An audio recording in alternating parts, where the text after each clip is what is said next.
আজকে বানিয়েছিলাম বিফ চাপ, সাথে সালাদ আর লুচিও ছিল। আসসালামু আলাইকুম। বিফ চাপ বানানোর জন্য চাপের মাংস কেটে নিয়েছি সাইজ করে। তারপর এই মাংসগুলোকে ভালোভাবে ধুয়ে নিয়েছি। খুব বেশি মোটাও না, খুব বেশি পাতলাও করে কাটিনি।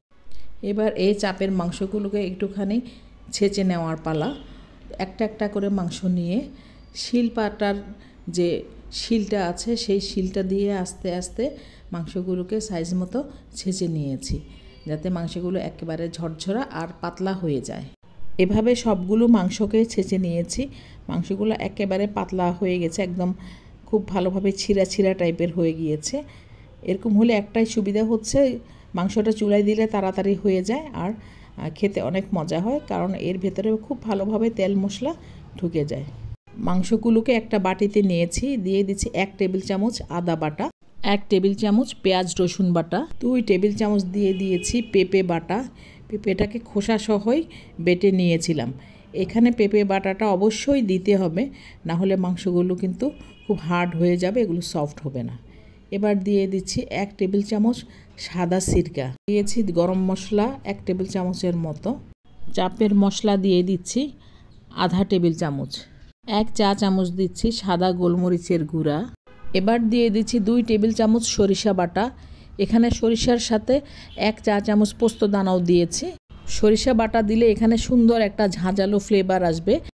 সয়া সস দিয়ে দিচ্ছি 1.5 টেবিল চামচ, 1.5 চা চামচ দিয়েছি লাল মরিচের গুঁড়ো, 1/2 চা চামচ দিয়েছি ভাজা জিরের গুঁড়ো, লবণ দিয়ে দিচ্ছি স্বাদ বুঝে। 6 টেবিল চামচ বেসনকে ভালোভাবে শুকনো খোলায় টেলে নিয়েছিলাম। তারপর এগুলো এখন আস্তে আস্তে মাখাতে মাখাতে দিয়ে দিচ্ছি। বেশি লাগলে বেশি দিব, আর না হলে অতিরিক্ত দেওয়ার দরকার নাই। মাখাতে মাখাতে যখন মনে হবে যে না, এখানে আর একটু বেসনের প্রলেপ দরকার আছে, তখন এখানে আরও একটুখানি বেসন দিয়ে দিচ্ছি। পুরা 6 টেবিল চামচ বেসনই আমি এখানে দিয়ে দিয়েছি। এবার একটা ঢাকনা দিয়ে ঢেকে রাখছি 6 ঘন্টার জন্য। যত বেশি ঢেকে রাখা হবে, অর্থাৎ যতক্ষণ বেশি ম্যারিনেশনের জন্য রাখা হবে, এটা ততই সফট হবে আর খেতে ততই মজা হবে। সবচেয়ে ভালো হয় যদি আগের দিন ম্যারিনেশনের জন্য মেখে ফ্রিজে রেখে দিয়ে পরের দিন এটা তৈরি করা যায়। এই ফাঁকে চুলায় একটা কড়াই বসিয়ে দিয়েছি। 1 কাপ পেঁয়াজ এবং 3টা কাঁচামরিচ কুচি করে রেখেছি একসাথে।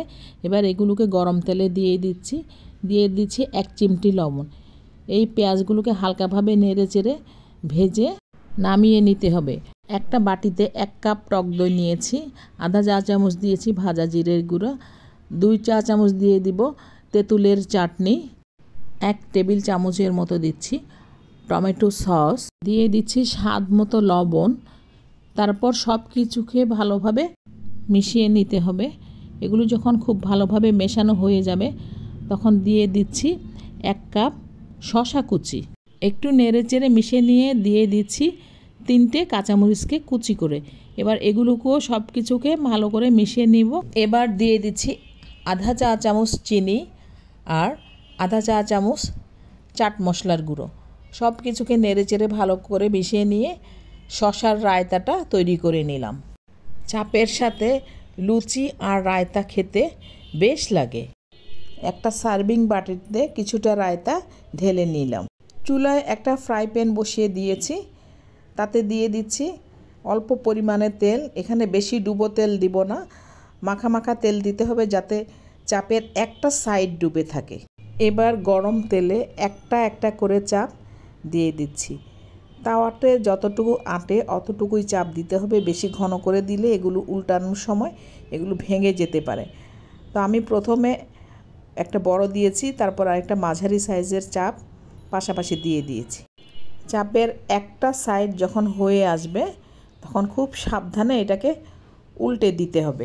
বেশি তাড়াহুড়ো করে উল্টাতে গেলে এটা ভেঙে যেতে পারে, কারণ এটা এমনিতে ছেঁচা খেয়ে ঝুরঝুরে হয়ে গিয়েছে। চাপগুলো থেকে এত সুন্দর একটা গন্ধ বের হচ্ছে, সারা ঘরে চাপের গন্ধে ভরে গিয়েছে। চাপগুলো হয়ে গিয়েছে, আমি এখন এগুলোকে তুলে নিচ্ছি। এভাবে সবগুলো চাপই বানিয়ে নিয়েছি। এবার চাপগুলোকে পরিবেশন করতে হবে। চাপগুলোকে ঠিক এরকম কালার করেই ভাজতে হবে। এখানে মনে রাখতে হবে, এটা কিন্তু মাংসটা এরকম কালার হয়নি, এর বাইরের যে মশলাটুকু আছে সেটাই একটু এরকম ভালোভাবে ভাজা হয়েছে। এবার চাপগুলোকে পরিবেশন করার পালা। চাপের উপর হালকা ভাজা জিরের গুঁড়ো ছিটিয়ে দিচ্ছি। এরই মাঝে লুচিও বানিয়ে নিয়েছি। এবার গরম গরম চাপ, গরম গরম লুচি, সাথে পেঁয়াজ ভাজা আর শসার রায়তা, এক্কেবারে দারুণ কম্বিনেশন। সবাইকে অনেক ধন্যবাদ। আসসালামু আলাইকুম, আল্লাহ হাফিজ।